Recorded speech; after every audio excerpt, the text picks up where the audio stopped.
Greetings everyone, it's Chris and we're gonna change the clutch in this 1650 yet again. This is Alan's tractor and it seems to be cursed for whatever reason. Let's see what all Alan's got in the toolbox. What's this? Check out this cool tiki idol. You'll never miss that. I'm gonna wear this thing. Yeah, how do you like me now, Alan? Got your tiki.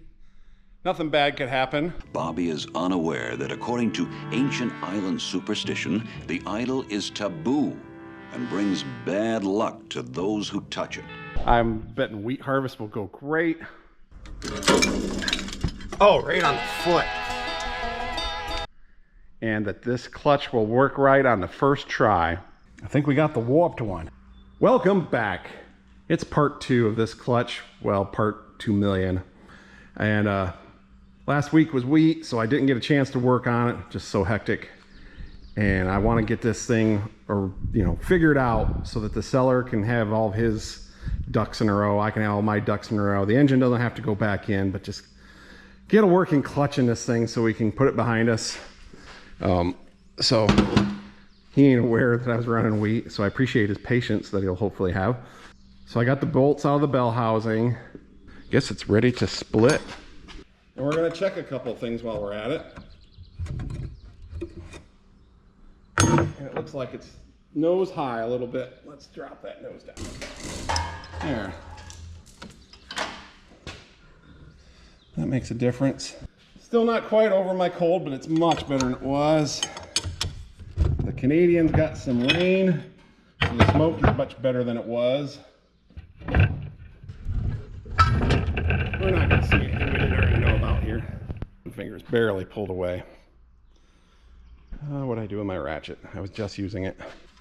Now we know this disc is not right for this cover. If you watched the last episode, the last installment, turns out the only way High Capacity will sell this diaphragm heavy duty clutch for the 1650 is as a complete kit with the disc cover and bearings. And I'm sure that's because the disc has to be that thicker dimension for everything to work right. They don't want to take a chance of basically what happened here happening. And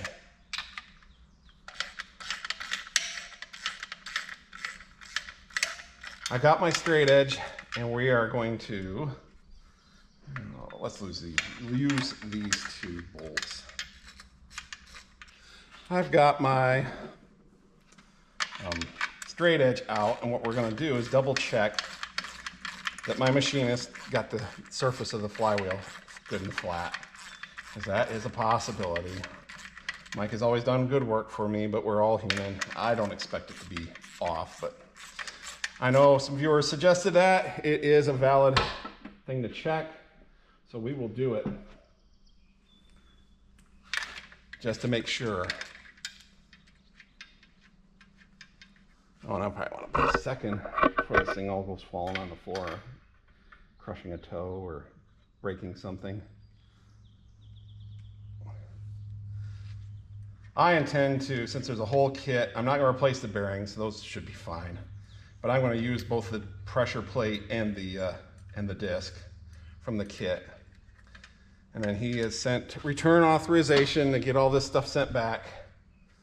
So it won't cost me anything more than just buying the clutch in the first place. I think that's fair. I know some people would say, well, you got the labor of doing it twice. And maybe there's some merit to that, but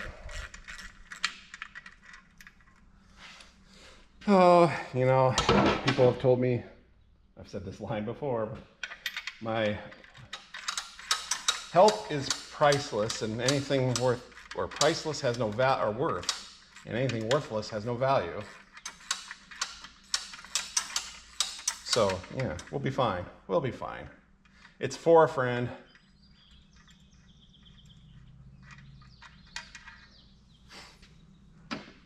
I really do like working on tractors and stuff, but especially something like this, climbing up in a combine and getting poked ain't as much fun, but something like this, But when you have to do it multiple times, then the fun goes away.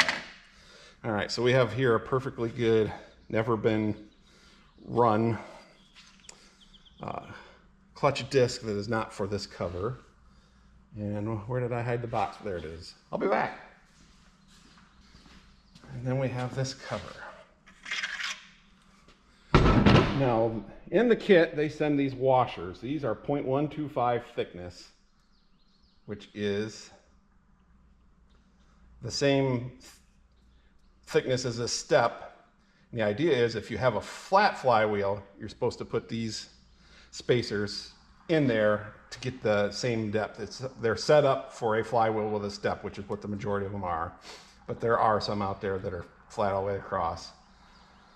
So we didn't need them, but I kept them. But so, since that's the right thickness, I can just roll that around there and I can tell with my finger, it is definitely 0.125 there.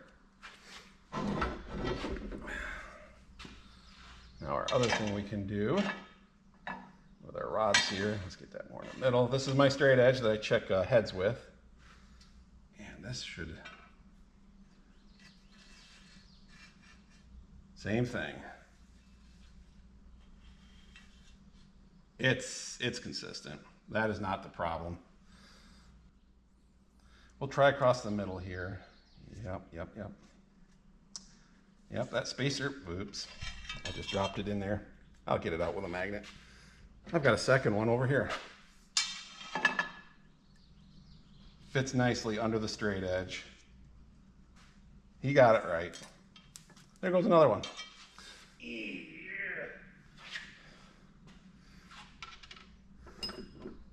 As I like to say, if I'd known I was going to live this long, I would have treated myself better. It ain't going to come out on a punch. It's going to take a magnet. All right, where'd you go? There you are. And just like that. I know someone might have said something about doing it on a lathe versus a mill, like a Bridgeport or something. My clutch shop that I used to use, he did his on a Bridgeport. Mike says he likes on a lathe because Bridgeport can't really get in there and get that corner very good. The clutch doesn't come that close. I guess Mike's a detail-oriented guy, which is perfect for a machinist. So, All right, I'm going to stop recording for a moment and go hang my straight edge back up. I always worried it's going to drop or something and no longer be a straight edge. I was going to put that straight edge away, and then I remembered I was going to check this new disc. See how straight it is. I want to save that bag for returning stuff. Here's the small parts that I'll just go ahead and return these new ones because I already have new ones. And then go put those somewhere safe. Trying to keep it all separate.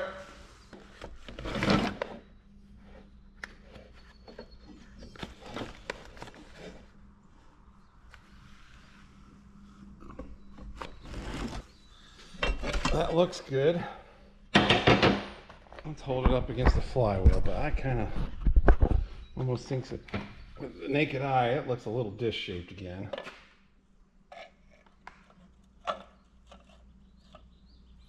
Problem is you can't see around the backside, but yeah.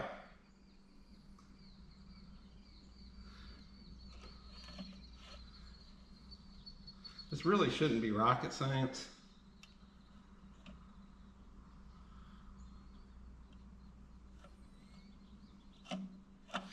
Well, I know what we'll do. Put this on here. That'll also prove that it slides fine on the splines. Put that there. What I'm doing, which is probably hanging just a little low. This shaft does have a little wear in the pilot bearing area. Nothing that keeps it from being a alignment tool, but back in the day it was enough where they just put a new one in and kept this one as an alignment tool.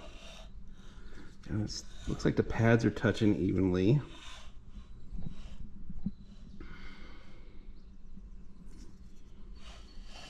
I'm just holding ever slight pressure on it so that, you know, it touches, but I don't see where the, you know, looks like the, hopefully you can see in there. Looks like the outer edge and the inner edge are touching at the same time.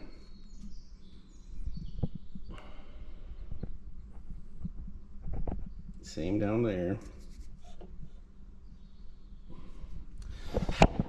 All right, well, I guess the thing to do is put the cover on and hope for the best.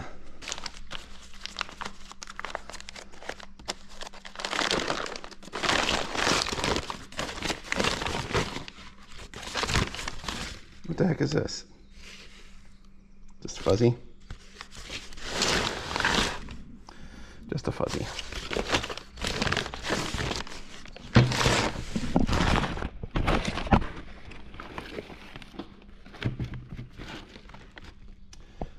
Maybe you can see in there, how's the battery low on this already?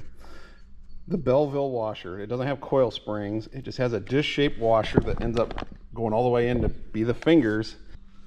But as you push those fingers down, it changes the shape of that washer in there, and that lets it come back and release. All right, well, I guess I'll put that on and we'll hope for the best. First I got to pull this off.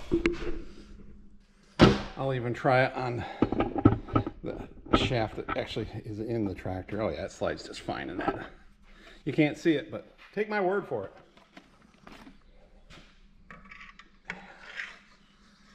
Just really hope that this does the trick. Dampener springs to the outside. Talk to yourself a lot because you're just trying to make sure you do it right. And that everybody knows what you're doing is hopefully right. Because this is YouTube. And people love to point out what you're doing wrong. It's like having a second wife. Everything seems flat, better than last time. As long as I can get this to where I can, maybe I said that earlier, just get it where I can test it. I don't have to put it back in, but I want to get some straw baled this afternoon before, supposed to get rain tonight. I think I did say that. I can work on it again tomorrow after everything's wet. Made in Korea. And people were blaming it on being made in China.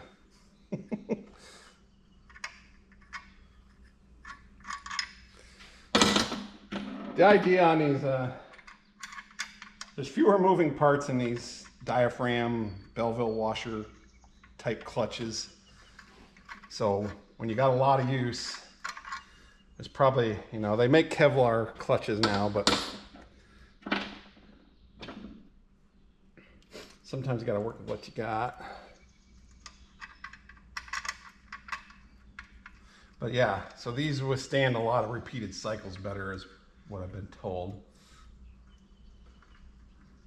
And those pads are really thick, so they got a lot of room for wear, which, you know, loader work you get a lot of, it's all stop and go. Unfortunately, I'm pretty sure the American's about to this point of needing a clutch. But years of it being on the round baler, stop, go, stop, go, stop, go, and you can't throttle back because the round baler needs to keep spinning in order to feed the twine in, to wrap the bale. I don't run wide open baling. I pull back to about 1900 RPM. It still does a nice job. Gale actually recommends in their book that you don't have to run it wide open. What is it, around 500 RPM or a little less? It still does, it does a really nice job. And so save some fuel, save some wear and tear, but after, you know, 30 some years of it doing that, it did pull some wagons, a couple of harvests. That was probably hard on it. It's almost 3,000 hours on the American, and I notice on hills and taking off on the road, I notice a little slippage. I'm thinking it'll get me through the rest of this season, but I really ought to be tearing into it this winter, because, you know, I got nothing better going on. I've never personally pulled an engine on an American. We had to pull a couple of them, of the early ones. There was a recall because the front seal would leak and they had to put a slinger seal on there to keep oil from following the power shaft up, I think it was. I don't know if you can hear that, but some kind of jet thing is going over. Or the world is ending. Yeah, it's hard to tell these days. I do believe I've mentioned this in other videos, but I like to tighten each bolt a little at a time so you don't put a big twist on the cover and maybe distort it. Yeah, the fingers are definitely drawn down more than they were before.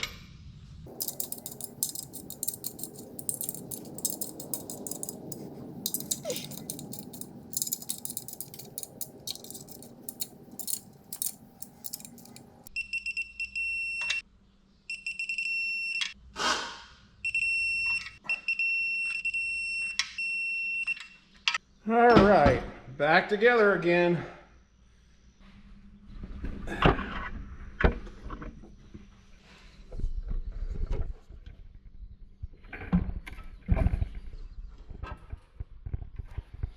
Give the shaft here a turn. Spline's lined up. Oh, we're coming high and low. Oh, where it looks.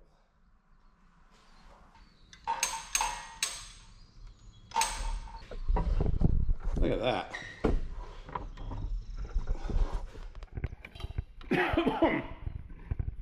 We must be up to the splines.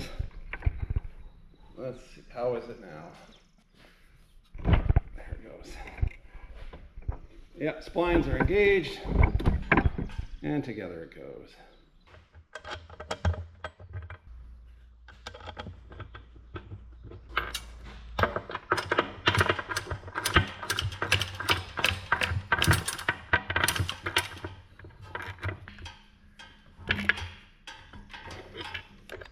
Dowel bolts and those two being tight, we should be good enough just to test this. All it's going to do is draw it together. Save having to take more bolts apart when it comes apart again. I've got the ratchet strap hooked up again. Got it just tensioned at the moment.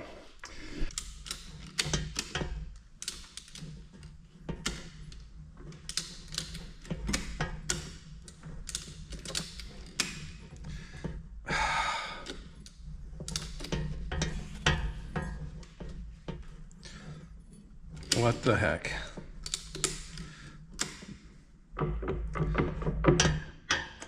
Nothing. Honest, Dad, it's a real terrible taboo. Then how do you explain all the awful things that have been happening to us since we found it? Very simply, coincidence. Fred got wiped out on a surfboard, and Alan ride the clutch too much. None of that happened because of that. Yeah, I'm running out of stroke here. This one ain't even thinking about letting go. Let me get the channel locks.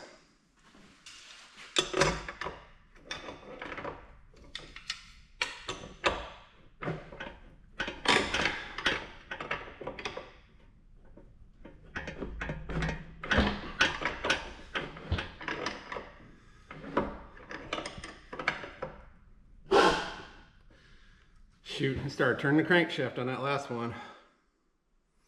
That is not going to work. That's worse than the last one. Well, now you'll get to see it set up in the press. That's what I will do next, is pull it back apart and set it up in the other flywheel I've got. And we'll see what's going on. I was checking before.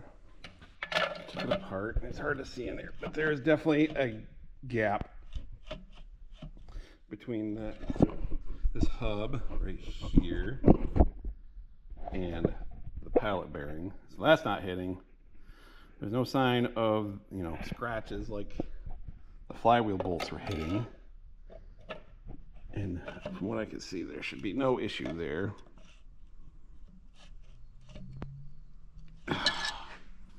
So for the life of me, I don't know what's going on. They say they've sold several of these and never had an issue. I've got a friend with a diaphragm clutch in 1855, and he's ready to pull it back out for the same reasons. We know this is true, or, you know, flat all the way across. That's not the issue. All right, I'm going to set up that other flywheel on the press, and we'll see what we can do there. This is a flywheel I had on the shelf from, you know, when the dealership was open. And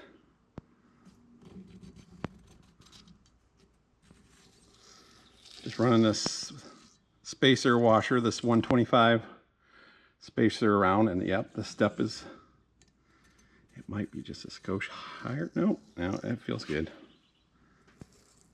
without getting a straight edge out. I think it's good. It was a used one. The only reason I didn't throw this in the tractor, if you look, there's 6 holes in here. And later on, they got rid of the dowel pins that they used on the crankshafts. So this is a later flywheel, although it's still for the same engine. And, well, what you do is either, you don't want to pull the dowel pins out because they go all the way through the crank. Then you got a place to oil for oil leak. You just cut them off flush. But yeah, one less step for them to stuff to drill and a line and all that good stuff. So cost-saving measures on Oliver's part, White's part. And that's what's kept me from throwing this one on and getting the other one turned. So we know the ledge is high enough. Without getting a straight edge out, it should be flat. I mean, come on. I can see from the marks. This one was done by a mill, a Bridgeport, or, you know, something similar, and not a lathe. So we'll set, this is the newest disc. We'll set that in there and try to get it centered up. And I might have to lower the deck just a little more. Then I'll get the cover. I don't need the alignment tool for this, as long as it's pretty close, because there's not going to be a shaft in there. But right now, I can already see sitting it on there where gravity is no longer, this one's sitting higher, that one's touching.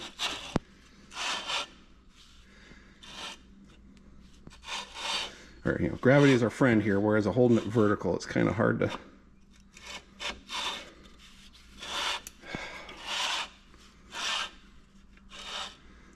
Yeah, this one right here doesn't look like it's touching at all. So once again, great. Yeah. If I push it to where it touches, the whole disc twists up. So once again, I think we found our problem. That one doesn't rock it. That one doesn't rock it. That one doesn't rock it. That one doesn't rock it. This one rocks it.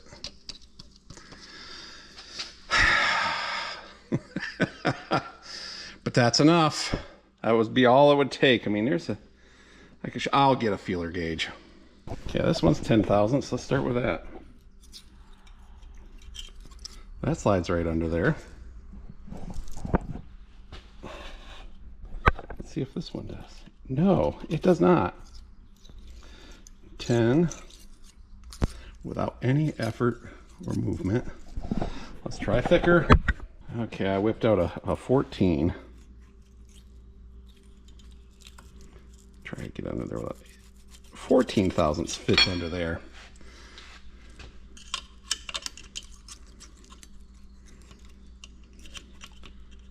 And of course, it doesn't go under that one. Let's go for 20 thousandths. Ooh. Oh, that's a strong magnet. Okay.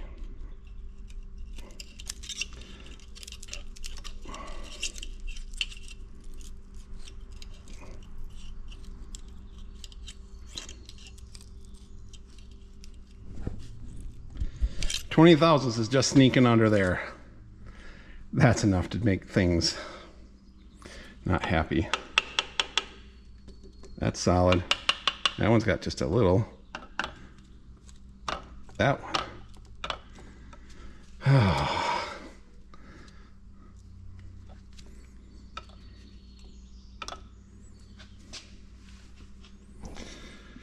All right. Well, I I think I'll make a quick video of this with my phone to send to the seller and see what they've got to say. But I'm really tired of playing this game, so I think I'm probably gonna, you know, try to tweak it. I probably need a nice bright light that I can shine underneath. Let me go grab that. See how much light leaks under each pad. Boy, it's just hard to see it under there. That one's right down on the surface good. You don't see like a shadow. So there's two that are actually just a little off. Well, get this back to the outside.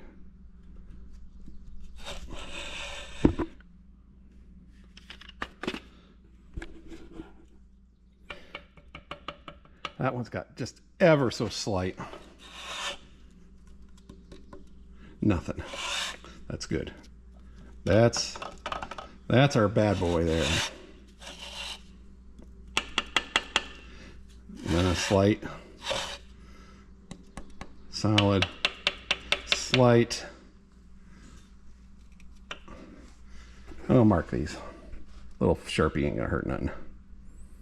That's the high one. We'll just put an H by that one. It's just ever so slight. That's solid, ever so slight. So let's just put a G for good. Why not?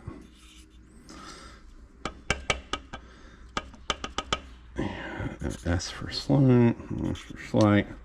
Let's put, we were at 20 thousandths here. This is a 3 thousandths. Oh, that's the high one. Can't get it under that good one. But it is going under that one. Let's try just a little thicker.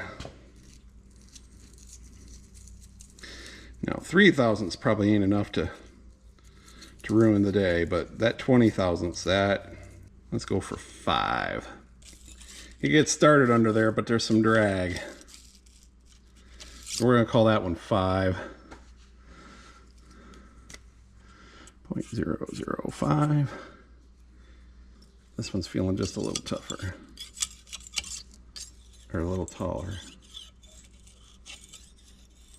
Let's go just a skosh thicker. Let's try lucky number 7.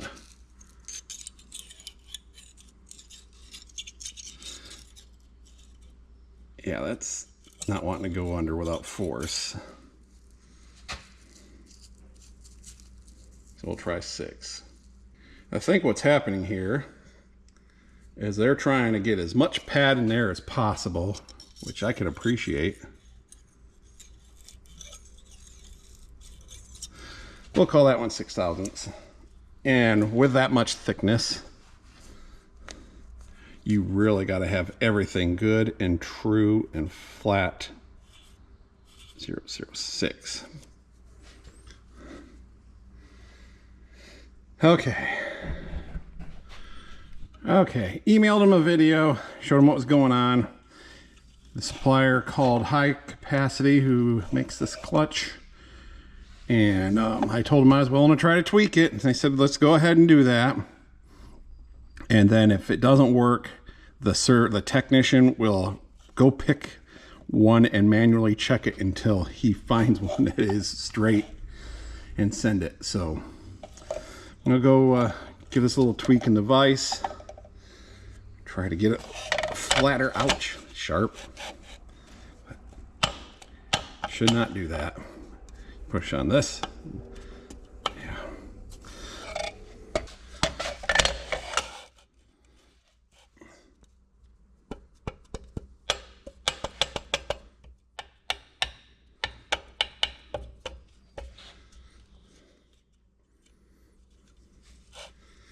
All right, that seems much better, especially for just eyeballing it.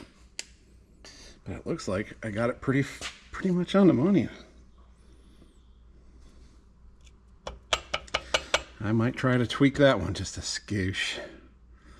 Let me get the feeler gauges again. Let me find what I did with my feeler gauges again.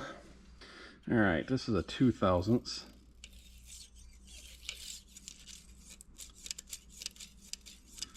Okay, hitting on the outside, but not the inside. Let's try this other one.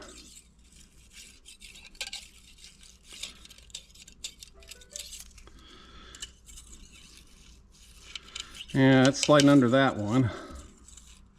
It hits on the outside. Okay, they might all need a little flattening, which I think is what the last one needed. Yeah, slide in there. Hitting there. So yeah, once again, it's kind of hitting on the outside. Yeah, that goes under and it hits. So I think they all need a little tweak. And I am willing to give it a try. So right now, this one's a little high, the 5/1000ths. The 6 actually sounds better now. Let me shove a feeler under there. Oh, that's... I just put a little pressure on it. That doesn't want to go under that one. Goes under this one all right. Goes under that one. Got a little drag there.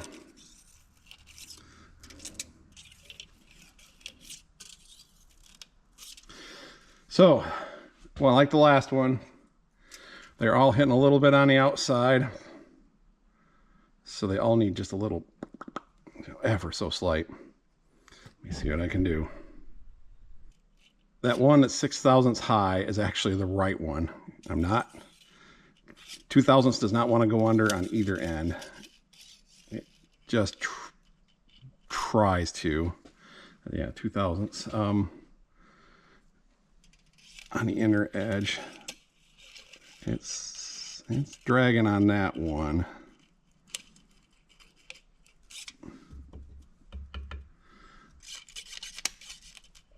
Okay, so I feel like, where's the Sharpie? Let's put a new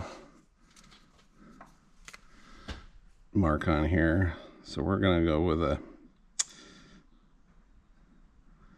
check mark. And I think this one's okay. Let me double check again. It's going in from that side. But not that side. Oh my. Yeah, they might want to look into some quality control. Let's check this from both sides. And it stops.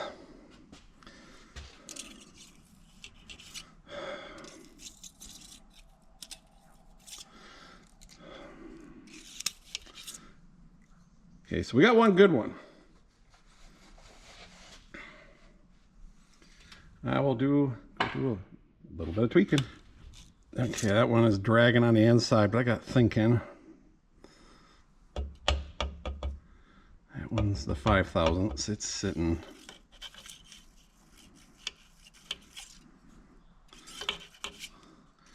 Let's do the one opposite the good one.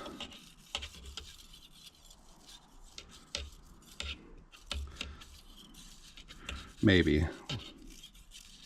That one ain't touching at all. This one's touching, touching on the outside, not on the inside. And what did I figure on this one? I just tried to, oh, that's the good one. And that one, touching. So I think we got two good ones here, because that's the next one I did. So we'll put another check mark, 1, 2. I think you get the idea. I'm gonna drag this out forever. Yeah, that's hitting on the outside, not on the inside. All right, I'll tweak this one up just a skosh. We'll just keep going at her. This is the one that was 20 high. I can't get 2/1000ths under at any point in the pad. They all were like, had clearance in the middle, but not on the outside, just like the last one. So many, many tweaks later. And that one doesn't want to go in. That one seems to be Just a little high on the outside, but it doesn't tap when I tap on it. That one's a little on the tighter on the inside. Slight tap, but I can still feel some drag. So that one ain't off by much. That one's looking good.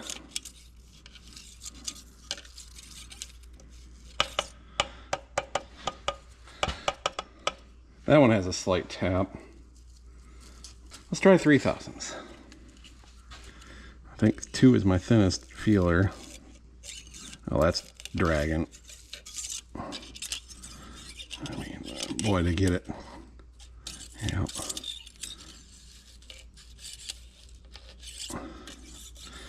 Anything less than that's probably gonna be tough, but 20/1000, that's a lot. And then if you got, you know, several thousandths in the middle, but not on the outside edge, you got drag.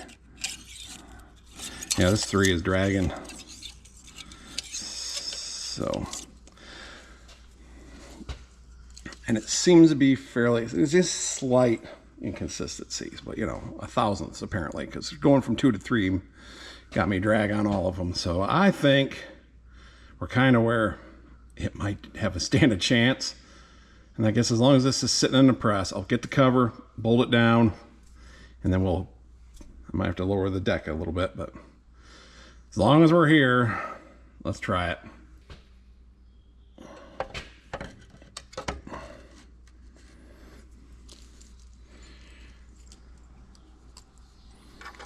I suppose I could really drop the deck and put the shaft in. Of course, there's no pilot bearing, so yeah, that ain't worth it. I'll just eyeball it, make sure it's all good. Gravity will do the rest. Yep, definitely have to lower the deck. Maybe, maybe not. Yeah, it'll fit in there. I'll make sure that plate is all centered up before any pressure goes on it.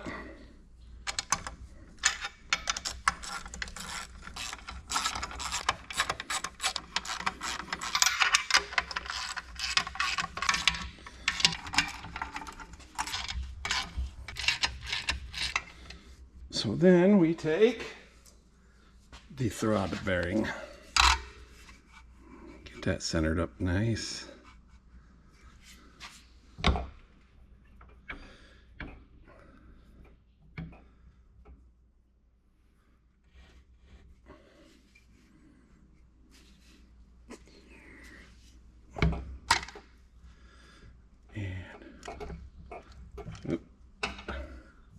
Turn on the release, whatever that keeps it. Now you see what happens when you push down on a clutch pedal. Well, it moves. Can you see it? Let me get a screwdriver that I can stick in the side here. So what has happened is we push those down. That Belleville washer pulls up. These drag links are also kind of springy and want to pull that back up. And voila. The clutch no longer has friction. There's more travel. Make sure that's centered up, and then it's like it needs to come this way just a hair. That ain't too bad. Let's back off the press just a hair. Let's see where it let go at. Oh, still holding. I'm sorry, still released. I think that tweakiness was our problem. There's quite a bit of travel in there yet. Let's let a little more off. That probably grabbed it. Nope. Wow. I mean, I got them all close, but that 20,000. Let's see. Now I can. It moves, but there's drag, which is what we had before. But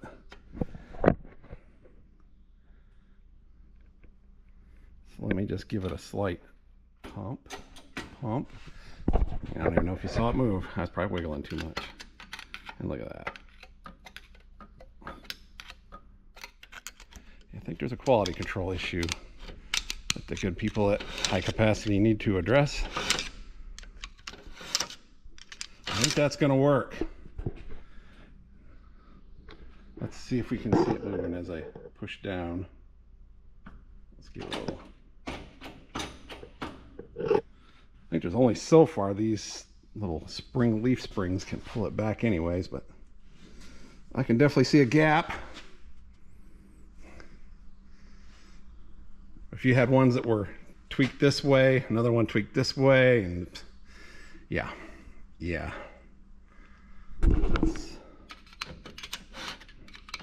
Lots of room now. Granted, this is not the flywheel that's in the tractor, but it is basically the same flywheel, and it has been machined. All right, I'm going to put that on the tractor or the engine, close that up, and try it with the ratchet strap, and hopefully this is it. Now, on a more traditional clutch that at least Oliver used, there are coil springs in there, and the lever pivots on those pins, and that's what broke was one of the levers, and it pulls that whole plate up and it compresses the springs, where this is changing the shape. It's supposed to have less clutch pedal feel. I thought it was not that different when I had this in, but yeah, you got these coppery looking pins that helps keep everything from twisting while it's doing its thing, because this is still spinning at whatever the speed the engine is going. Once you open that up, there's not enough friction to turn that disc, your tractor stops moving. So let this be a lesson, you know, you clutch riders. It's a bunch of springs. It's all between you and the magic smoke coming out of your clutch. So don't ride these things. All right, next stop, tractor. Okay, fingers crossed.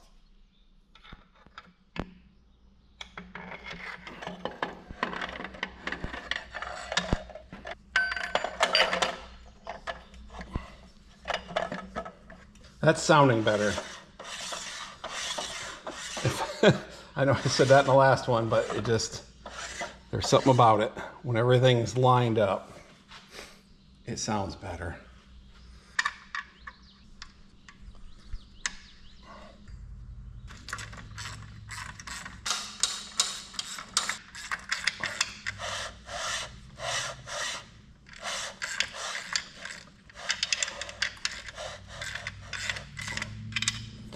And we have friction.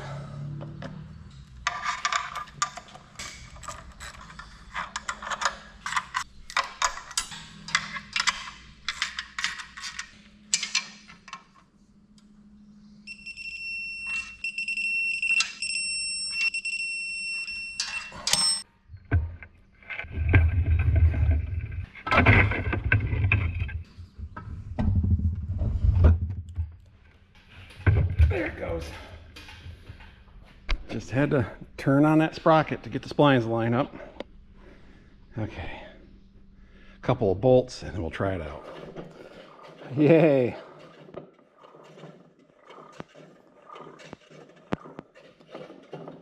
I think that's gonna work. OMG. Okay, I'm gonna slowly ratchet until it decides to start letting loose. Just wanting to there. One more click. And then it lets go.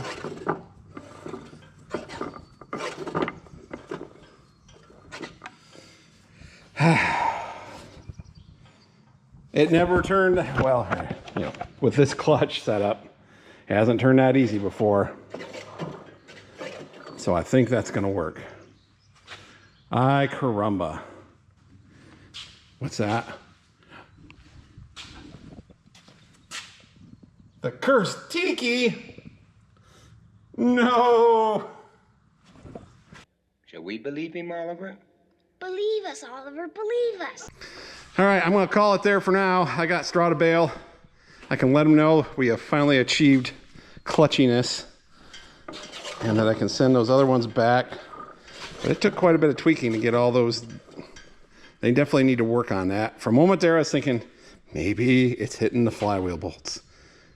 Maybe, you know, no, it was not. The pads on the flywheel side are the thing that stick out the farthest, so I don't see how it could. I'd hold the disc up there, just spin it by hand with nothing else, have the shaft in it. Nothing's hitting. It just definitely sounds like something just ever so slightly, but we don't hear that. We don't hear it. The Tiki says it's fine. Okay, I've got the motor, the engine bolts, you know, sitting in their holes, so it ain't gonna move on me. So, ultimate test. Just push. There it goes.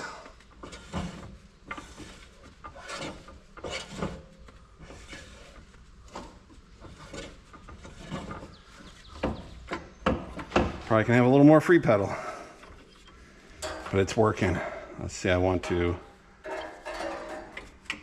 yeah, shorten it up a little more. Let's try it there. All that just from warped clutch disc from the get-go. And that releases. Give some free pedal, releases and turns fine. I think that's a good spot for it.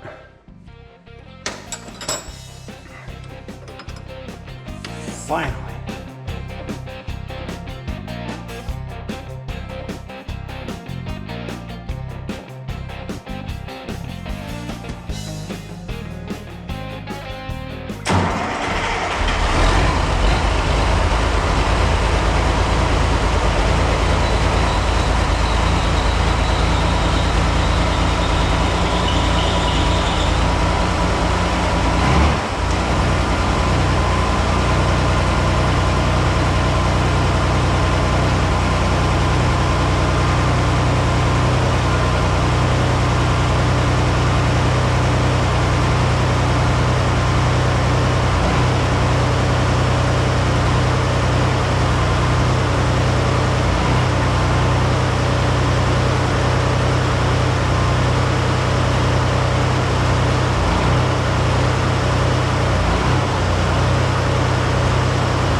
I moved that throttle link back to the right hole, correct hole. You had more fuel in that a moment ago. There, that's more of a correct idle speed. Tack is working right again, hopefully.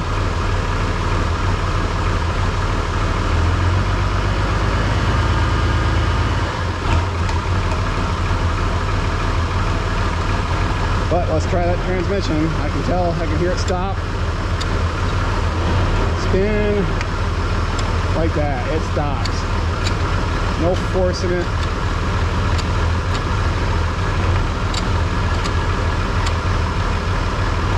Even gotta let it out a little bit to get the gears to align.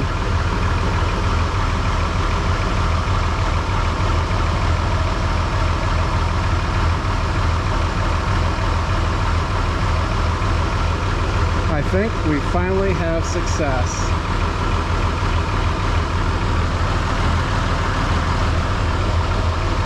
Or do we?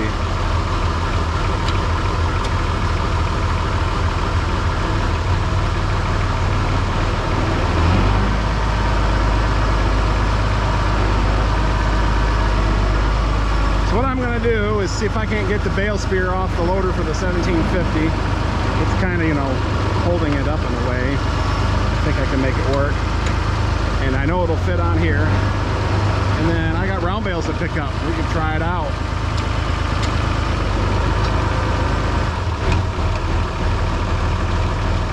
So we'll leave the bucket on for the moment until I got the bale spear off and know that it's gonna work. Hydropower shifts.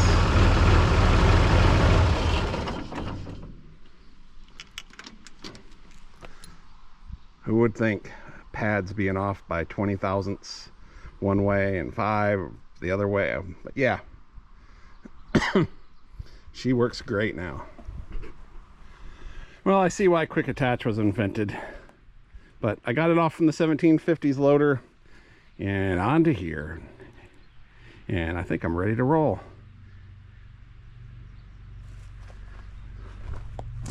So let's go pick up some bales, see if this clutch is gonna do its job.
Well, there's the last load of them. 1650 worked great. What a pleasant relief. So I'll use the skid steer to get them in the barn, just much more agile, getting them into tight places, and whereas the tractor can drive between the bales a lot quicker. Plus I don't have to keep moving equipment back and forth. So let's get at it. I'm tipping them on their side because that's the way I'm going to stack the second cutting. So I'll pick the rest of these off and then get putting them in the barn.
Ah, 49 bales picked up, so a lot of clutching and never missed a beat.